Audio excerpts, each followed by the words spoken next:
測試呢，就係試呢部 Audi 全新嘅 A6啦。咁喺講任何嘢之前呢，先提下大家記得 subscribe 我哋個 YouTube channel 啦。咁同埋我哋 Facebook 最近開咗個 Drivers Club 嘅群組，咁同我哋啲編輯入邊傾下偈啊，吹下水講下車咁樣嘅，記住 join 啦。咁講翻呢度啦。咁自從上年咧，Audi 出咗呢部代號 C8 嘅新 A6 之後啦，咁幾個德國嘅 premium brand，Audi、Benz、寶馬，咁佢哋嘅中型房車都叫做 update 晒一次啦。咁呢部就為之最新啦。咁究竟呢幾部車齋上嚟個比較係點樣呢？咁之前我哋都係獨立試嘅，咁所以你話真係 A/B test 就冇嘅。咁今次我就揸咗接近一個禮拜呢部，咁可能就對於呢部呢多少少認識，咁就話俾你知。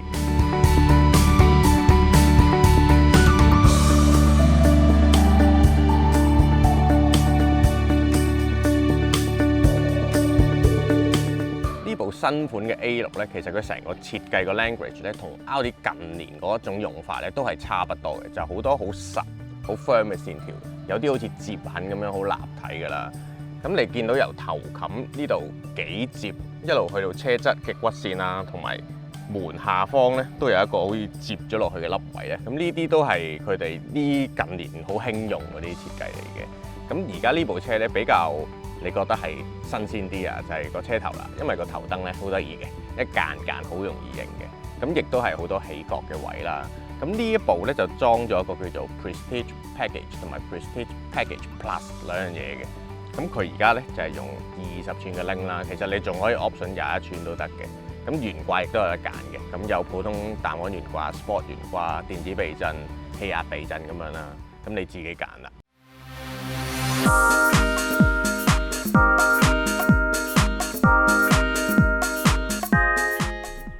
咁喺車廂入邊咧，最搶眼就一定係中控台呢一份2個 mon 嘅設計啦。咁呢個 mon 咧，都幾靚嘅，令到架車多咗好多有型啊 high tech 嘅感覺嘅。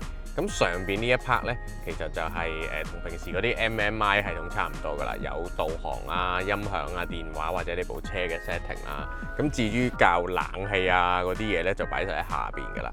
咁一開始我用咧，就發覺，咦有幾得意喎！你掂佢咧，其實佢有反應，但係你又撳唔到啲掣嘅。其實係要俾少少力撳落去咧，先至入到去嗰啲功能嘅。咁呢個設計我諗佢就係想你喺揸車嘅時候咧，就撳得準啲嘅。因為我都試過揸一啲都係用 touch screen 嘅 mon 啦，其實你揸緊嘅時候，可能隻手唔係好定，咁唔小心揩錯咗，咁就都幾麻煩嘅。咁其實你可以喺 setting 嗰度咧，校翻嘅，咁將佢變翻一般平時好似電話、iPad 嗰種一 touch 落去就撳到嗰種反應嘅。咁另外校冷氣啊嗰啲咧就喺晒下邊噶啦。Auto Start Stop 個開關掣亦都喺度啦。咁呢部車有尾窗點嗰個掣亦都喺度啦。咁呢啲掣咧其實你撳實咧，好似你個手提電話咁，你可以將佢移位嘅，即係將你中意用嘅嘢擺前啲或者擺啲就手啲嘅地方。咁校冷氣係靚嘅，咁但係咧，我就覺得比起傳統嘅扭掣咧，係要少少時間適應咯。始終你揸緊車就要睄下邊，再望住個溫度嚟校咧，咁就難少少嘅。咁當佢做咗上一個下一個 mon 嘅時候咧，其實我有少少疑惑嘅就係，當我用呢部車嘅時候係。原來呢個位係少咗一啲地方俾我擺嘢嘅。咁當你打開個杯架，咁而家啲電話啊、銀包嗰啲咁大咧，其實就唔係好塞到落去嘅。行嘅時候係咁喐嚟喐去嘅，咁冇乜好好嘅地方去擺嘢咯。咁一係你就擺喺呢個中央手針入邊，咁但係揸緊車嘅時候你又好難咁樣去攞嘢噶嘛。咁一係最好就擺翻喺門邊啦。呢架車其實今代係幾長嘅，4.9幾米，差唔多5米咁長。咁入到嚟後座咧，其實呢個空間咧，我個人覺得係同部5係好接近嘅。你見我而家 leg room 咧，其實都幾多㗎。我而家坐到背脊貼住啦，前邊咧都仲有大半尺位咁多嘅。咁亦都可以攝隻腳落前面嘅凳底，所以計腳位啊、head room 啊，都係好舒服嘅。咁另外咧，你入到嚟車廂，其實你見到佢呢一部車咧，用嗰啲質地咧係幾多嘅，即係我講緊啲物料，嗱皮啦，另一種皮啦，咁其實呢度咧門邊係有啲鏡皮啦，咁亦都有一啲類似金屬咁嘅嘢，其實膠嚟嘅，咁但係視覺上佢係類似金屬啦。咁仲有呢啲 touch screen 啊，咁成個空間感覺咧係行政房車嗰種感覺嚟嘅。咁呢部車咧都裝咗好多個鏡頭喺車外邊嘅，車頭啦、車尾啦，同埋兩邊側鏡下邊咧都有鏡頭嘅。咁所以佢幾個鏡頭其實可以組成咗好多個影像俾你睇嘅。咁首先咧最基本嘅你倒車見到車尾嗰個畫面啦，咁佢亦都咧可以揀一個 wide angle 嘅。咁除此之外咧，仲有一啲 top view 嘅。咁另外有一個我都覺得幾得意嘅，就係一個 3D 嘅畫面。咁你見到有一架好似卡通或者打機咁嘅 A6喺個畫面度啦，你可以捽嘅360度，任何角度都睇到嘅。咁呢個靚咯。咁真正用途我又覺得 OK 啦，我又好少用到呢幾日都。咁比較真係好實際嘅，就係有一個可以望到前轆後轆好近嘅一個畫面啦。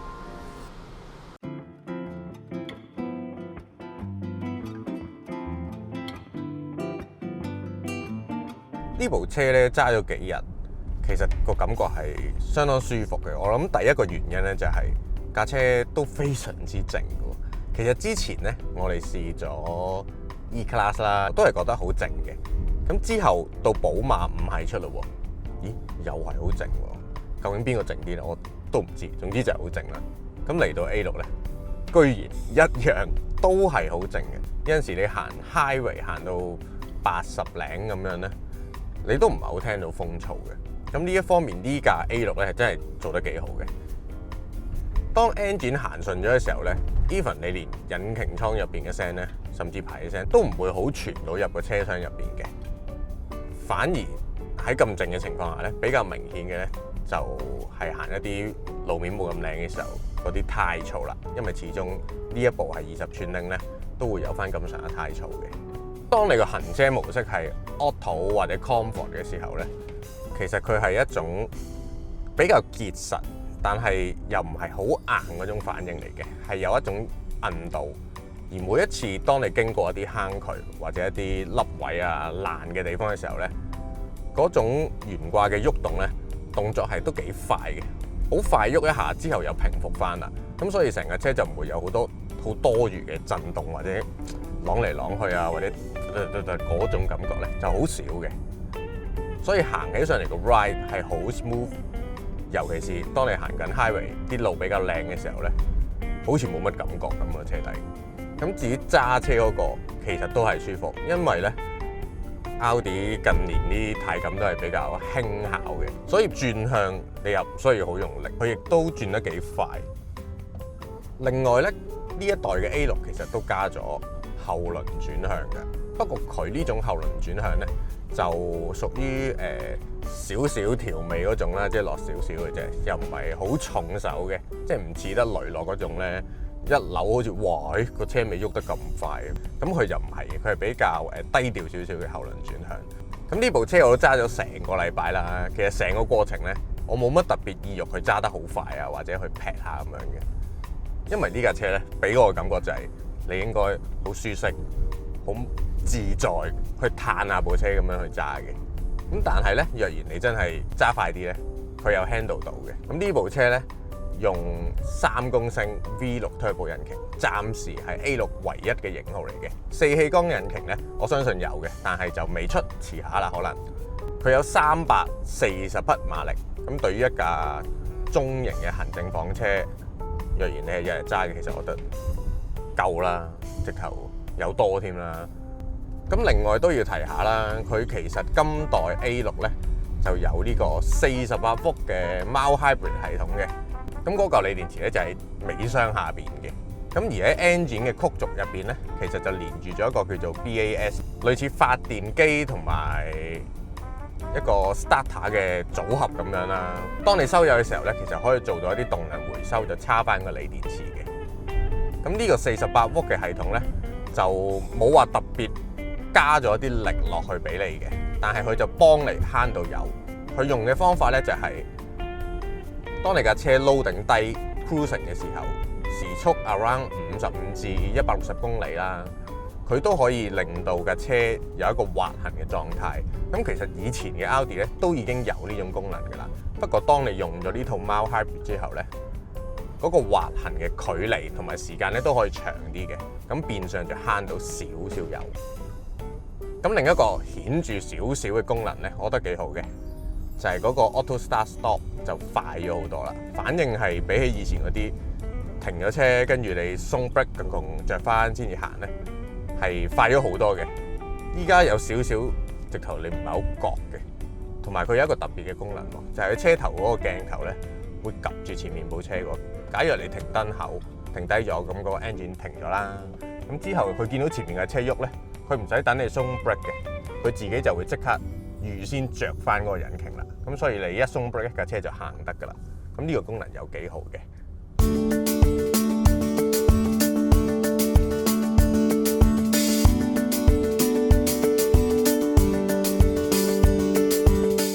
咁經過一個禮拜之後啦，我揸咗大概300公里啫，唔係好多。咁我測試出嚟嘅油耗咧，就係11.2 litre 每100公里嘅。以一架 V6 中型房車嚟計咧，11點幾我覺得可以接受啦，即係唔係特別誇張嘅。咁好啦，講翻一開始我講過嗰個問題，就係今代嘅 E-Class、寶馬嘅5系同埋呢部 A6，咁究竟3部車嗰個分別啊，或者優勝嘅地方喺邊呢？我覺得講到尾咧，呢3部車喺 Premium 嘅中型房車嗰個 category 入邊咧，要滿足嘅地方咧，都滿足得七七八八㗎啦。即係舒適性啦、空間感啦、車廂嘅精美度啦、豪華感啦，同埋駕駛表現。咁其實咧，分數如果你要我打咧，真係好接近、好接近嘅。咁各自嘅特性都可以講少少嘅。我覺得 E-Class 咧喺嗰個 ride 方面咧，可能係稍勝過另外嗰2部少少嘅。咁但係計寧靜咧，又好似寶馬同 Audi 出色少少喎。咁至於講操控感啊、駕駛感方面咧，我個人就會 buy 5系嗰種多少少嘅。咁至於 Audi 嘅 A6 咧，暫時佢贏嘅就係一種室內嘅氣氛啦，因為佢有好高嘅科技感啦，有2個 mon 又成有型咯。咁好多人覺得有 mon 有 touch screen 同埋呢啲咁樣嘅設計咧，就係呢個時代要有嘅嘢，咁係型咯。